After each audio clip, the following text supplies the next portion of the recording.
absolutely. I mean, especially back in the heyday where there was a lot of money in the industry and people just didn't care.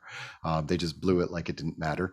Um, but yeah, I mean, I definitely remember one particular instance with a client, and we're in the studio, and it was the client's birthday, and the manager decided that it'd be a really good idea to turn the control room into a viewing area to the live floor, which was going to be a strip joint. I So, like the idea so far, but where did it all go horribly, horribly wrong? well, it went really horribly wrong because we ended up at the time, there wasn't as easy access to strippers as there might be today.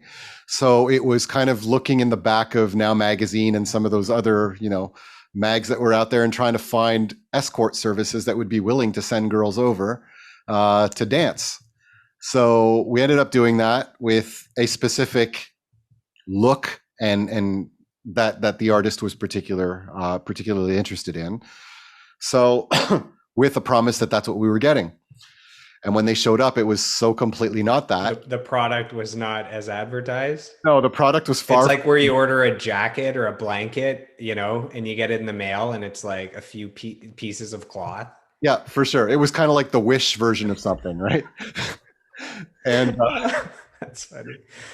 so we get this, these two girls show up, and I see it right away, and I'm just like, oh no, this isn't going to be good. So the manager comes out who had asked to organize this, and I'm like, dude, you don't want these people. That's not what the artist wanted. And he kind of looks and he's like, send them in for a laugh. It'll be good. So we sent them in. And what we had done is we had set up some speakers out in the control or in the recording space with talkback, so that we could play music to the girls and we could have talkback with them, and the artist and whoever was in the room was able to give them instructions as to what they were looking for. So we had set that all up. We had dimmed all the lights in the control room so they couldn't see us, but we could see them. It was like your typical police interview kind of setup. And so the girls were out there and they start dancing to this artist's music, which was definitely not something that they were familiar with in terms of genre. And so they start doing their thing, and the producer hits the talkback button to give them certain instructions that were legit for, I guess, the environment that we were in.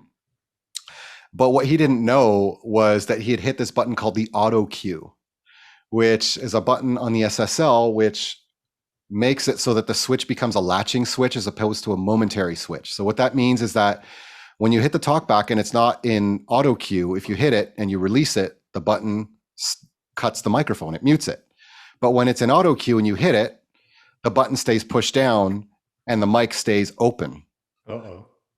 So he hits the auto cue by mistake and delivers a set of instructions. The girls do it, and then I just hear him go, "I am never ever having sex again." And the And girls, they heard it. oh, and they heard it, and they heard about 30 to 40 people laughing their butts off in the control room. And the idea and the whole idea of this thing, when I spoke to the person that was when we were trying to organize it, was that there can't be more than 5 to 10 people in the room. But at this point, the people that were involved with the artist had run to all of the different studios in Metalworks and had basically told all of the artists to come check this out. So now we had, multiple bands with their entourage sitting in the room, and the girls just hear this big amount of laughter just kind of explode. My question is, did the girls remain professional while at work and kept going, or Oh did no. they get pissed off and leave? Oh, they got angry and they ended up getting their bodyguard that was waiting in the van out front. Oh, And then bodyguard's never a good sign. and then it ended up being a clash of the bodyguards of the artists versus the bodyguards of the strippers.